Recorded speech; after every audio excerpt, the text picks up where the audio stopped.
So, my friend, I want to ask you, have you been listening to some of my podcasts for a while and identified for yourself all the areas that you feel your business could be better in? Maybe you just are so busy you haven't yet mastered the working as much as you like bit. Or maybe you're just not bringing in the money, like you're struggling with the income, or it's just not enough. Well, it's time for us to have a conversation. In the show notes, there is a link to my Evolution call.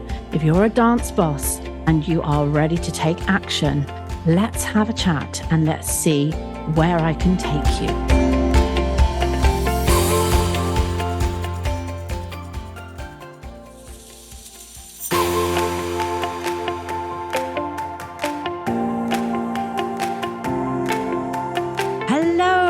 Welcome, lovelies, to the Ultimate Dance Business Podcast. My name is Deborah Laws, the dance business expert. My passion is to help you turn your passion into profit while guiding you to work less and earn more. I'm super excited to share interviews with you that I know will inspire and motivate you in your schools, as well as my solo shows where I shall be sharing some great tips and strategies. So if you love the show, please do remember to review, subscribe, and share it with your fellow dance boss friends. So let's get stuck into the business of dance. Hello. Welcome to today's episode of the Ultimate Dance Business Podcast. Thank you for joining me, my darling. I'm so pleased you and I are going to get to hang out for a little while today. I have all these pictures of what people are doing when they listen to my podcast. So I'm wondering if you are straightening your hair or doing a bit of ironing or driving to the studio. Maybe you're walking the dog. I don't know. Can't think of any other scenarios. So maybe you're doing one of those four. But anyway, I appreciate you. I appreciate you coming or finding me. Let's have a talk today about the misconception of social media and actually what it is really for. So there might be some revelations in today's podcast. Now, I am sure that you realize that social media is a big part nowadays of a business's exposure, a business's visibility. And very often when I talk to people about marketing, I say, what's your marketing like? Like, how much time do you spend on marketing? And they start to tell me how many times they post and how good they are and how consistent they are and whether they do it across multiple platforms and and they talk. And I'm like, okay, I get it. I hear you. You're all over social media, but what else do you do? And they're like, nothing. That's about it. And I'm like, oh, okay. So your only form of marketing is social media. Yes, I guess so. Pretty much so. And what they are not realizing is that social media is not a marketing platform for you to gain more students. Your marketing is a marketing way of getting more students. Your other methods, start again, Deborah. The other methods of attracting students are really your marketing methods. Social media, wait for it, is not really about getting more students. It's about building reputation and credibility so that when people have seen other forms of marketing, they can come a bit closer to you and get to know you on a deeper level. So I want you to think about, maybe you have had kids performing at a school fete. Maybe you went and did a workshop in a nursery. Maybe you had some flyers that went home in school bags. Maybe you did a Bring a Bestie week. Like, I'm just pulling out of the hat a bunch of other forms of marketing. So you've done all these things. People have seen you and heard about you, and they want to find out a bit more, but they're not quite ready to pick the phone up or to email you or to text you or whatever your call to action is. They're not ready for that. They're not ready for the conversation, but they're still intrigued. They're interested now. It's something they haven't thought about, and now they are thinking about it. So what do they do next? What is the journey? What is the biopsychology when it comes to everything that happens before you hear from them? So they've seen you, heard about you. they've decided that they might want to find out more. They don't then go straight to contact Deborah at Deborah's Dance Academy. What they do next is they research. They do a bit of due diligence. People didn't used to do this. They'd see a poster on a tree. They see a phone number, they pick the phone up and they ring. Doesn't happen nowadays. So they've seen you. Now they're going to do their research. So what do they do? Where do they go? Well, they are going to Google. They're going to search for you on the internet. And hopefully there's a few things that are going to come up. You are going to appear in a Google search. So you need to have that Google business listing up and running and current and refreshed monthly with plenty of lovely, gorgeous reviews and lots of photos and pictures and information. They are also going to come across your website, as long as your website is good, again, refreshed frequently. Your SEO is good on your website so that it's going to pop up. And then what's going to happen is they're going to have a little look at your website. Now, from your website, they're going to see probably some gorgeous, sparkly photos of kids looking gorgeous and immaculate. They're going to see some really well thought through copy that you've thought about and written. They're going to see a professional, slick, best version of yourself. And that is going to look smart and tidy and like a well-run business. But they know this is a website. This is like a shop window. We put our best things in the shop window and we make it look really great to hopefully entice people to come in. So websites give people the information. They give them the opportunity to find out all the stuff about you, and they give them people a chance to sign up and hopefully book a trial. But what they really want to know is, but what's the school like? Not just what are they saying it's like on their website, or what's it actually like? What do the classes look like? What does the studio look like? What do the teachers look like? What's going on? What happens on a daily basis? So where do they go? They go to Facebook, they go to Instagram, and they search and they find you there. And this is where they get inside your business. This is where they get to know you as your school, as if it's a person. They get to see things that you post on a daily basis. They get to see mini videos. They get to see reels. They get to see the kids lined up, ready to go into their exam. They get to see parents commenting and communicating with you and how you communicate with them. They get to see the kids outside in the changing room having fun, stuffing pizza on pizza night. They get to get a real sense of the experience their child or they will have when they come in and sign up for classes. That, my darlings, is why we have social media. I am just going to pause here for a second because I just want to check that you know all about my new software, Dance Business Solutions. And if you don't, then I would love to show it to you. You can book a demo where I will show you around the magic that I have created in Dance Business Solutions, and you can see just what it will do for your business. So from websites to selling events to managing your customers, managing your inquiries, creating surveys, planning your social media, like it does a gazillion things. And they're all very exciting because I have pre-built most of it for you already using my wisdom and expertise as a dance business coach.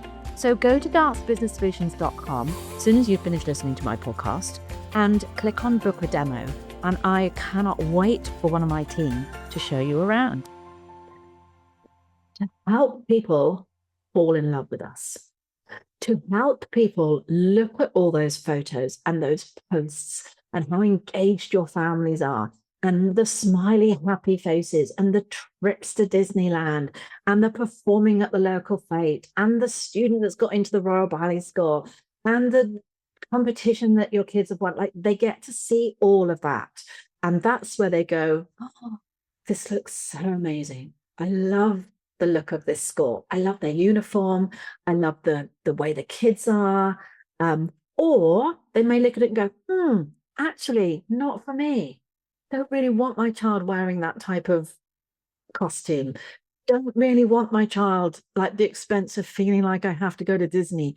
Like, they're either going to fall in love with your school or they're going to go, I don't think this one's for me. And that's totally fine, by the way. I am very happy with that. I don't want those people in my school, not at all. So it's going to help them really with the decision making of, do I now step forwards into the spotlight, give someone my telephone number, my email, message someone and say, hey, over here, I'm interested. Tell me how I sign up, or I want to sign up for a class, or I want to find out more. I guarantee you they've already done their research. They have already checked you out. They've read reviews. They've looked at your Facebook or your Instagram. They've looked at your website. They've asked around. They've chatted to other parents. They've done all of that before they contact you. Would you believe the statistics show that 89% of people that make contact with a dance studio have already done at least one of those things? So what they're contacting you for is not really, can you tell me the day and time? They're contacting you to see, and what happens next? Like, they're checking you out. Do I get a great response? Does it take 2 weeks for someone to reply to my email? Do I get some warmth behind it? Do I get someone that's taken time to reply nicely to my email, or have they just thrown back at me the day, the time, and the do you want to come type email? They're continuing to test you. And so the social media piece is a big, important part of, yeah, this looks good for my child. I feel ready to make an inquiry. And so that is where you need to come from when you are posting on social media, for not just for my own students, but for the ones that are checking me out. What do we look like? Is there drama on my social media page? Are people engaged? Are they responding? What do the kids look like? What posts am I putting up there? What impression would someone get if they came to my Facebook page or my Instagram feed? If you're not sure, there's a little secret shopper type thing you could do. Get somebody that doesn't really know your school to go to one of your social media platforms and then just give you a quick bit of feedback. What type of school do we look like? What does it look like to be part of our school? It'd be so interesting to see what they say. Because it might be that they turn around and say, well, it looks really like highly competitive, and it looks like you're a really like elite performance-based school. And I wouldn't really want that for my child. I just want them to come to a fun dance class. And you're thinking, but we're not just that. We're a fun dance class too. In fact, we do all these other things. But maybe your posts are a little bit heavy on the comp teams and the kids winning stuff. And it might just help you to reevaluate the strategy of your social media. Now, I will just finish by saying, having said all of this, that doesn't mean that it doesn't ever attract new students, because sometimes people are just scrolling through their phone and they see something that one of their friends has been tagged in, which is their little girl receiving a graduation certificate because they've moved from minis up into the junior school, and they think that looks really cute. I'll go and check them out. And then they do all the due diligence that I just talked about. So it did kind of attract somebody in the first instance. Or you might have run some actual paid ads, and therefore it's kind of throwing you in their faces, which is lovely. We want that. So it's not 100% not going to get you new students. In a roundabout way, it will get students through the reputation, the credibility piece that I've talked about. But there's other ways in which, if it wasn't for the fact that you put a post up, it wouldn't have generated an inquiry. I think the main purpose of today's little chat was just to give you an overview of what it's really for and where its real power comes. I hope that has been interesting for you. You may now decide from the back of this that you're going to go and have a little quick audit, like put yourself in the shoes of someone that doesn't know you and flick through your social media. What does it look like? And if you think you're going to be a bit biased, get someone else to do it, as I suggested. But, same with the website, really. Go and have a little quick, quick look at that and think to yourself, what do we look like? How do we represent ourselves? I did a website audit for someone the other day, and I got on a call with her and I said, right, so you're a street dance school. You just teach street dance. She's like, no, we do everything. We do this and that and the other. And I was like, oh, really sorry. I've got that wrong. That was the impression that I got when I landed on your website. And she's like, no, go here and you'll find this class and this class. And I was like, oh, okay, yeah, really sorry. I can see you do those other things. I said, but going back to what I said, I thought you only did street dance, which means other people are also thinking that when they're landing on your website. And she's like, oh, gosh, I didn't realize that. And then I did an audit for somebody else. And I said, oh, so you are, pretty much a very heavy performance school. Like it's just about shows, performances. And they're like, no, we only do that every 2 years. We do exams twice a year. We do all these other things. I was like, okay. But my impression when I land on your website is that that's the main thing that you're all about, because I didn't see pictures of any of those other things. Again, that's a bit of an eye opener. So what we think we're putting out there isn't always what other people are seeing and receiving. So go have a really good look at your website and go have a look at your socials.